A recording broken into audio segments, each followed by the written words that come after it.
Ყველა გამარჯობა, ჩვენ ვაგრძელებთ ინგლისურენოვანი პოლიტიკოსების და საზოგადო მოღვაწეების, საზოგადოებაში გავლენიანი პირების ქართულად ამეტყველებას დარიოზე. ამ პროექტს მე ლევან გახელაძის პროექტი დავარქვი, იმიტომ რომ ლევანის იდეაა და ძალიან მოგწონს და ვაკეთებთ. ამ შემთხვევაში ეს არის მესამე ჩვენი ვიდეო, ეს არის დავოსში მიმდინარე ფორუმი, დავოსი ალაპარაკდა ქართულად, ნატოს გემდივანი, პოლონეთისა და ფინეთის პრეზიდენტები. ეს იმისთვის, რომ თქვენ მოусმინოთ პირდაპირ ხელოვნური ინტელექტის მიერ თარგმნილ ტექსტს, ყოველგვარი კომენტარის და ინტერპრეტაციის გარეშე და თქვენ თვითონვე იფიქროთ და თქვენ თვითონვე გასაჯოთ. მოусმინოთ დავოსს. ქალაქ ჰააგაში ვიზიტისას ამერიკის შეერთებული შტატების პრეზიდენტმა დონალდ ტრამპმა ევროპელ მოკავშირეებსა და ლიდერებს მოუწოდა, რომ გაეზარდათ საკუთარი ქვეყნების სამხედრო თავდაცვის ხარჯები და მთლიანი შიდა პროდუქტი. ასევე ევროკავშირს სჭირდება, რომ დონალდ ტრამპმა დააძალოს მათ ამ ბიუჯეტის გაზრდა. ეს კარგი გზა არ არის და ევროპის ბევრ ქვეყანას ჯერ კიდევ არ გაუკეტებია ეს. ასე რომ იცით, ჩვენ გვაქვს დიდი პრობლემა გვაქვს ჩვენი უსაფრთხოების შეგრძნებასა და პასუხისმგებლობაზე უსაფრთხო ევროკავშირის მიმართ. მისტერ გენერალურ მდივანს თქვენთანაც მალე ვივალ. რა თქმა უნდა, გენერალურ მდივანა. მაგრამ პრეზიდენტ სტობე, პირველ რიგში თქვენ გითხათ. ხედავთ თუ არა თქვენს ევროპელ პარტნიორებს შორის ამ გადაუდებლობის განცდას ფეგეგმის მიმართ? არის ამის საჭიროება? და ვინ უნდა იყოს ამ პროცესის ლიდერი? რადგან მინდა ვთქვა, ეს ცოტა უსამართლოა. აქ პანელზე შევხვდით ფინეთთან და პოლონეთთან ერთად. იცით, თქვენ მართლაც ბევრს აკეთებთ თავდაუცვის კუთხით, განსაკუთრებით ფინეთი. თქვენს ქვეყანაში თავდაცვის ყოვლის მომცველი მიდგომა გაქვთ. თქვენი პარტნიორები განიცდიან თუ არა ისინი ამ გადაუდებლობას? ვინ უნდა შეიმუშაოს ბეგეგმა და იყოს ამ პროცესის ლიდერი? კარგი, ანუ ორი პასუხი მაქვს. პირველი არის პირდაპირი პასუხი ამ პანელის კითხვაზე. შეუძლია თუ არა ევროპას საკუთარი თავის დაცლა? ჩემი პასუხი ერთნიშნულოვნად დიაფაის. ამერიკელების გარეშე? ამერიკელების გარეშე. რობორ? მაგრამ თქვენ მათზე დაყრდნობით მოქმედებთ ამ მნიშვნელოვან ელემენტებში. როგორ გააკეთებდით ამას მასშტაბურად, ხანგრძლივად და ინტენსიურად? იმ ვარაუდით, რომ შეერთებული შტატების სრულად შეწყვეტს ნებისმიერ სახის თანამშრომლობას. თანამშრომლობის. თუ მთლიანობაზე შევხედავთ ევროპის თავდაცვით შესაძლებლობებს და ისეთ ქვეყანას როგორიცაა ფინეთი. აბა, როგორ ვაკეთებთ ამას? ჩვენ გვაქვს სავალდებულო სამხედრო სამსახური. 1 მილიონ ადამიანს აქვს ეს გამლია. ჩვენ შეგვიძლია 280,000 ჯარისკაცის მობილიზება რამდენიმე კვირაში. გვაქვს 62 F-18 ტიპის თვითმფრინავი. თქვენი შემდეგი კითხვა იქნება: ისინი ამერიკელების გარეშე დაფრინავენ? არ დაცრინავენ. მაგრამ გჯერათ თუ არა, რომ ისინი გააგრძელებენ ფრენას, რადგან ეს ამერიკის ინტერესებშია. დიახ, ახლა ხან შევიძინეთ 64 F-25. ევროპაში ყველაზე დიდი საარტილერიო ძალა გვაქვს პოლონეთთან ერთად. გვაქვს შორმანძილზე მოქმედი რაკეტები, ხმელეთზე, ზღვაზე და ჰაერში. ეს ყველაფერი იმიტომ არ გვაქვს, რომ სტოკჰოლმზე ვდარდობთ ხომაშია. ამიტომ საბოლოო ჯამში თუ მკითხავთ, შეუძლია თუ არა ფინეთის არმიას საკუთარი თავის დაცვა? რუსეთის თავდასხმის შემთხვევაში მთლიანად თავდაცვის სტრატეგიისა და მისი განხორციელების გზით. დიახ, შეგვიძლია. მაგრამ შემდეგ მოდის მეორე კითხვა, რომელსაც თქვენაც ეხებოდით. ფიქრობ, უნდა გავიაზროთ ისიც, რომ ომებს ბრძოლის ველზე იბრძვიან, მაგრამ გამარჯვებას სახლში აღწევენ. ეს ნიშნავს, რომ ყველამ უფრო მეტად უნდა გავამახვილოთ ყურადღება kovlis მომცველ უსაფრთხოებაზე. სამოქალაქო მხარეც მნიშვნელოვანია, ამიტომაც გვაქვს სამოქალაქო თავშესაფრები. ამიტომაც გვაქვს მარაგების უსაფრთხოება, რათა არ შეგვექმნას პრობლემების საკვების დეფიციტით, ენერგიის ნაკლებობით, ან ელექტროენერგიის ქსელებით. რადგან ეს გვაქვს და ვფიქრობ, რომ ეს შესაძლებლობა ბევრ ევროპულ ქვეყანას სჭირდება და ჩემი აბსოლუტურად ბოლოაზე. კარგია პროცენტებზე საუბარი, მაგრამ დაიმახსოვრეთ, ომებს პროცენტებით არ იგებენ. ომებს იგებენ შესაძლებლობებით და ეს შესაძლებლობები უბრალოდ მარაგში უნდა გქონდეთ. უნდა დაფიქრდნენ თუ არა ევროპელი ნატოს მოკავშირეები იმაზე, რომ გქონდეთ შესაძლებლობები, რომლებიც ემთხვევა შეერთებულს. ამერიკის შეერთებულ შტატებს იმისთვის, რომ თავიანთი შანსები დაიზღვია. ნატო ასეა მოწყობილი, რომ აშე კანადა და ევროპელი ნატოს მოკავშირეები სრულად ინტეგრირებულად მუშაობენ. ეს ამნიშნავს, რომ ამერიკა მოდის ევროპას დასახმარებლად, ან ევროპა მოდის შეერთებული შტატების დასახმარებლად.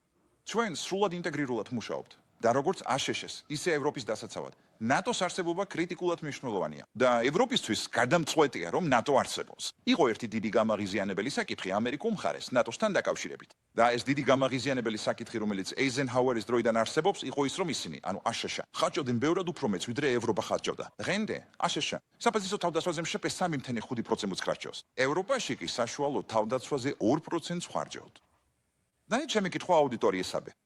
გულისხმობ თქვენგან ბევრმა ვიცი დონალდ ტრამპი გააკრიტიკა. მაგრამ მართლა ფიქრობთ, რომ დონალდ ტრამპის გარეშე ასე იქნებობა? ევროპაში 8 დიდი ეკონომიკა, მათ შორის ესპანეთი, იტალია და ბელგია.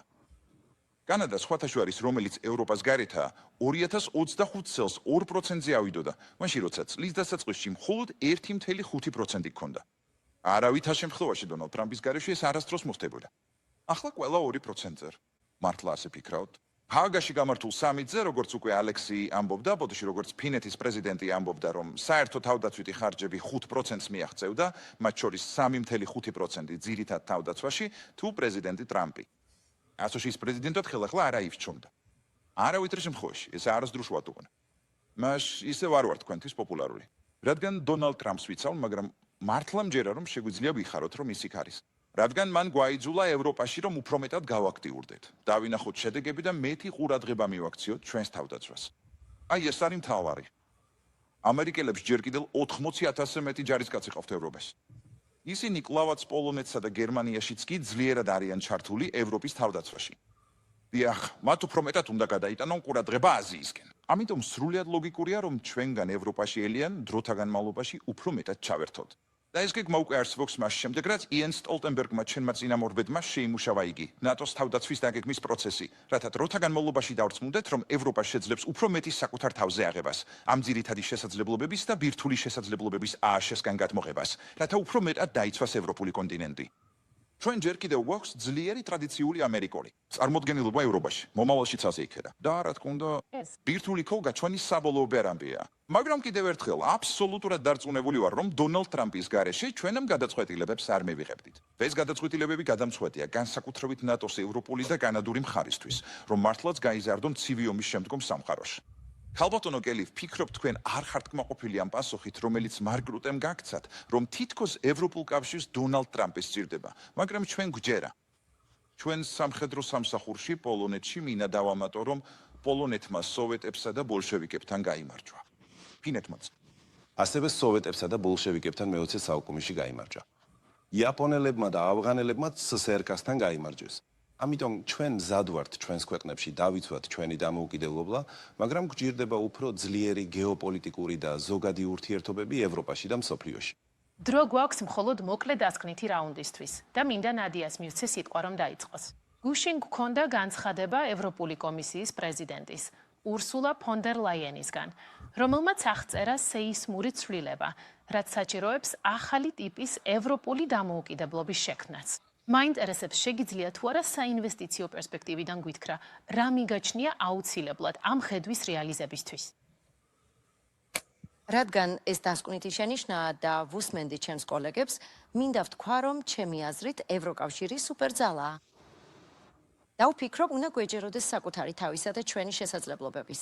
ძალიან მიხარია, რომ ხედავ სამ ლიდერს, რომლებიც ნამდვილად თავდაჯერებულები არიან, რადგან სწორედ ეს გვჭირდება, რომ მკაფიოდ ვილაპარაკოთ. ჩვენ სუპერძალა ვართ კვლევაში, ჯანდაცვის ტექნოლოგიებში, ახალ ტექნოლოგიებში, კვლევით ცენტრებში, უნივერსიტეტებში. ჩვენ ვართ კვანტურ კომპიუტინგშიც, ჩვენ ვართ საკვანძო ტექნოლოგიებშიც. ჩვენ არ ვართ თავდაცვის სუპერძალა, რადგან ევროკავშირი მშვიდობის პროექტია. ამიტომაც ლოგიკურია, რომ გვჭირდება დრო, რათა ეს მიმართულება განმავითავოთ. ევროპის საინვესტიციო ბანკის პერსპექტივიდან ჩვენ ყველაფერს ვაკეთებთ, რომ ევროპა იყოს უფრო ძლიერი მსოფლიოში, მაგრამ ასევე შევიტანოთ წვლილი მშვიდობიან სამყაროში, მრავალმხრივ ჩარჩოში, რომელიც რეალურად აგრძელებს ჩვენთვის მომგებიანი პარტნიორობების უზრუნველყოფას ურთიერთპატივისცემაზე დაფუძნებით. ზიარებული კეთილდღეობა, სტაბილურობა, რადგან ვფიქრობ, რომ საბოლოო ჯამში ეს არის ის, რასაც ჩვენი შვილები და შვილიშვილები ჩვენგანელია. რომელთაც ამ ისტორიულ მომენტში მნიშვნელოვანი ინსტიტუტების მართვა გვევალება. ოლ, რას ფიქრობთ? როგორ ფიქრობ, რა არის საჭირო ამ ახალი ტიპის ევროპული დამოუკიდებლობისთვის, შენი ბიზნესის? პერსპექტივიდან ფიქრობ, ეს კიდევ ერთხელ ჩვენი დრა. რაც გენერალურმა მდივანმა ახლახან თქვა თავდაცვის ხარჯებზე. ნატოში წვლილზე, ჯანდაცვის ხარჯებზე ევროპის უმეტეს ბაზრებში, დიდ ბრიტანეთში. მოთხოვნა, რომ ინოვაციების დაფინანსებისთვის ქვეყნებში მშპ-ს 0.3 მიასედიდან 0.6 მიასედამდე გაიზარდოს გარკვეულ პერიოდში.